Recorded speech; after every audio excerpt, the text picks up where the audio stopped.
Est-ce qu'on passerait pas à l'instant X? L'instant X, c'est quoi? L'instant X. Je vais le répéter chaque semaine, mais j'adore ça. L'instant X, c'est simplement nous, autour de la table, qui vous proposons notre meilleur tweet de la semaine. Un tweet qui nous a interpellés, fait rire, ou un truc important dont on voulait vous parler. Ando, c'est quoi ton tweet de la semaine? Alors moi, je vais faire référence à encore une rêve de foot. Ok, j'abuse. Ah ouais, c'est Mais très ça foot vaut le aujourd'hui, coup. quoi. Ça Ok. vaut le coup. Ouais. Est-ce que vous avez vu passer la vidéo de Mbappé qui bug sur une meuf dans le sud-est, en vacances? Ah non, j'ai Non. pas vu ça. Ah, vous l'avez pas vu? Non. Je vous invite à la regarder. Je l'ai ça vu dans fait un le tour de resto, tout j'ai Twitter. vu Mais une vidéo de lui dans un resto et tout, mais j'ai. Mais pas c'est vu. exactement cette vidéo, Zach. Ah ouais Et sauf que si tu regardes bien, en fait, Mbappé est en train de parler avec ses potes, donc Ok. avec Ousmane Dembélé Ok. et son autre meilleur pote, bref. Et il y a Hakimi? Non? Chaga, un mec qui s'appelle, c'est un pote à Mbappé, Ok. connu sur Instagram puisqu'il est pote de Mbappé, mais bref, pas du tout un footeux. Ok. Il y a une meuf devant eux qui est en train de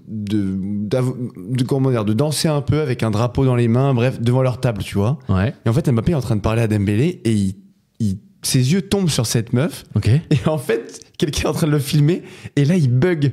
Tu sais, il regarde la meuf en mode genre, il fait oh. Et il s'arrête de Waouh. parler? Ouais, il la regarde, tu Ah vois, ouais, en mode ok. genre, ok, elle est hyper fraîche, tu vois. Ok.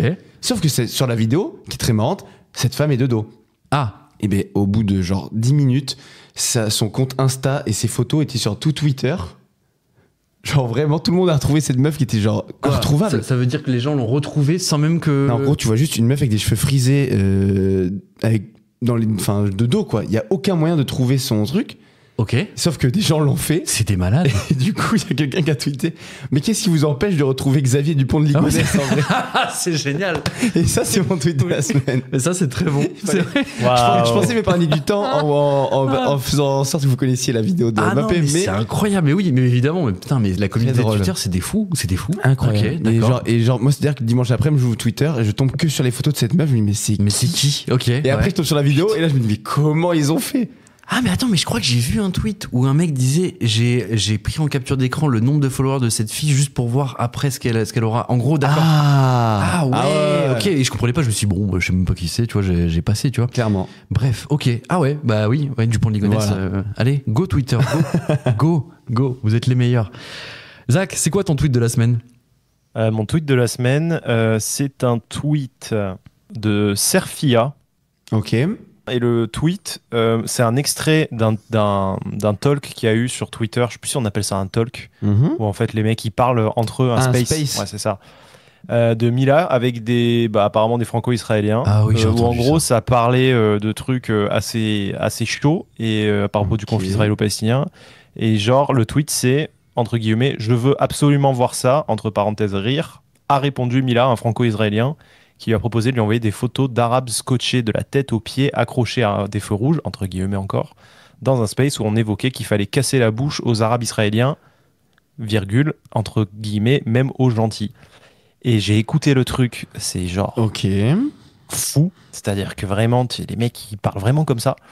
Et je me suis dit, quand même, c'est quand même une belle abrutie celle-là, parce que à la base, elle s'est quand même fait allumer et elle a mis en avant la liberté d'expression. Et peut-être qu'au tout début de l'affaire, en fait, si tu veux, la meuf, elle était dans un délire. Je peux dire que j'aime pas la religion musulmane et derrière, je me fais menacer. Et en fait, c'est pas normal parce qu'il y a la liberté d'expression. Et elle a peut-être raison, tu vois. Et là, la meuf, elle s'est transformée en porte-étendard de la fachosphère. Ouais, le France raciste, bien sûr. Ouais. Cette histoire est Et très en triste. gros, Très triste. Et je me suis dit, mais putain, mais quelle abrutie, quoi. Elle avait un pouvoir dans les mains et en fait, tu t'es mise en avant juste pour devenir une mongolienne, Ouais. genre raciste et débile, quoi. Parce que tu t'entends ce qu'ils se disent en une minute et demie, tu te dis, putain, le conflit n'est pas terminé. Hein. Et surtout Mais chez nous. Je suis assez. Ça, c'est une thématique que j'ai toujours voulu évoquer avec vous un jour dans le podcast. C'est. Je trouve, hein, à mon échelle, depuis quelques années, je vois une certaine émergence dans les contenus de créateurs un peu sur les réseaux sociaux. De créateurs de contenu justement un peu plus décomplexés, voire plus que patriotes, si tu vois ce que je veux dire. D'accord. Et je tombe sur des trucs qui ont, je ne sais pas, énormément de followers, mais tu sais, qui sont à la fois, genre, qui créent du contenu parfois drôle, tu sais, comme des, j'en sais rien, moi, des micro-trottoirs dans la rue où ils font des blagues et des choses comme ça, mais qui te calent des petites phrases un petit peu parfois, genre en mode ultra raciste ou ultra, Identitaire facho. ou, ouais. Tu te dis, mais attends, Mais je comprends pas, elle est où la limite, elle est où la frontière? Il y a plus de frontière entre les deux. Et je me dis, c'est assez étonnant parce que c'est assez nouveau de voir des gens parler sur les réseaux de façon aussi décomplexée. Et je sais pas si vous avez remarqué la même chose que moi, mais même limite, parfois il y en a qui se revendiquent être racistes. Je suis tombé sur le contenu d'un gars qui fait des blagues, à la base qui fait des blagues, et qui a gentiment dévié vers du racisme pur et dur. Et il dit maintenant, en fait, c'est que des blagues en mode... lui, il le fait passer pour de l'ironie, en disant... mais est-ce que c'est si grave d'être raciste, machin, tu vois, avec le petit sourire en coin, etc. Tu vois. Et au final, tu te dis, mais en fait, pourquoi ça passe ça? Pourquoi est-ce que ça passe encore sur les plateformes, tu vois? Pourquoi est-ce que c'est pas banni? Enfin, non, mais des deux, moi, si je reprends le conflit israélo-palestinien, des deux côtés, je vois des auras. Hein. Oui. Donc, c'est, tu vois, c'est juste que le Camilla, pour le coup, la régulation en tout cas sur les réseaux, je trouve qu'elle est, surtout sur X, c'est la guerre, tu vois. Bah ouais, il y en a pas quoi. Il y a pas quasiment pas de modération, tu vois. Oui. ouais. Bah, Mais concernant Mila, ça m'a encore plus chauffé parce que c'est un sujet, moi, la liberté d'expression et la liberté d'offenser, que je vous répète à chaque fois, que je trouve très important à défendre. Et je me dis, putain, cet abruti, en fait, elle valait pas le coup qu'on lui sauve les fesses, celle-là, tu vois. Ouais. Et c'est tout, quoi. Mais oui, certes, il y a des discours pas du tout modérés sur les plateformes. Moi, ça me choque au bout d'un moment. Je me dis, on va aller jusqu'où, quoi. Enfin, en fait, c'est le truc avec les réseaux sociaux, c'est juste, ça donne une caisse résonance à tout le monde. Et je pense que ce genre de profil existait un peu avant. Et ils ont aussi compris que l'humour, c'était aussi un moyen d'éviter de se faire sanctionner pour des propos qu'ils ont envie de dire. Voilà. Il me semble que le Conseil constitutionnel, la semaine dernière, a statué sur l'anonymat en ligne. Et ils ont rejeté des articles qui proposaient une identité fixe numérique en ligne pour que tu sois responsable de tes actes en ligne. En fait. Ah ouais? Ça a été rejeté? Et ils ont considéré que c'était une atteinte à la liberté d'expression. Ok. Ouais. Bon. D'accord. Ok. Mais on en parlera dans ma chronique. Mais avec plaisir. Avec intéressant plaisir. ça. Ok. Avec plaisir. Mais tu vois, ça renvoie un petit peu à la fenêtre d'Overton dont on avait parlé une fois, où ça normalise un peu des comportements qu'on n'aurait jamais imaginé possible. Et c'est un peu moi ce que je constate. Ouais, ça me fait c'est un peu 100% l'objectif derrière. Et moi, je comprends pas.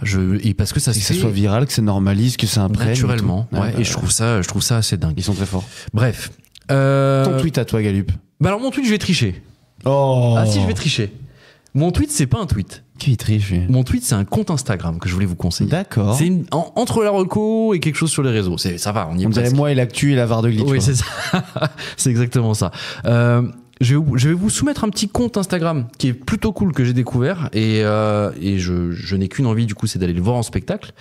C'est quelqu'un qui s'appelle Hector Obalk. Hector Obalk, il a un compte Instagram et il poste des extraits de son spectacle. Son spectacle, ça consiste en quoi? C'est simplement toute l'histoire de la peinture en moins de 2 heures. Donc en fait, il mélange un petit peu stand-up et histoire de la peinture. C'est une personne d'un certain âge, tu vois, donc hyper original comme concept. Ultra calé sur l'art et plus précisément justement la peinture. Et il a un très grand écran derrière lui, tu vois, et il fait une sorte de conférence, parfois très drôle. Je vous laisse aller voir les extraits, d'ailleurs vous allez rire. Mais justement, il t'explique énormément de concepts, énormément d'époques, énormément de techniques. Et surtout comment la peinture a évolué et quels ont été les courants qui ont inspiré les autres, etc. Enfin, c'est hyper intéressant et d'accord. Ça se mange sans fin. Je pense que je vais aller voir ce mec, voir une de ses conférences ou un de ses spectacles. Comment je sais pas comment il l'appelle. Hubert Obalk. Alors non, c'est Hector. Hector, pardon. Obalk. Hector comme Hector et Obalk, O-B-A-L-K. Voilà. Donc, je vous conseille d'aller suivre ce compte et peut-être même d'aller le voir en spectacle si le cœur vous en dit. Moi, j'irai le voir et puis peut-être qu'un jour, je vous en ferai une reco ou même peut-être une critique dans une chronique culture. Voilà, messieurs. Merci, Olivier.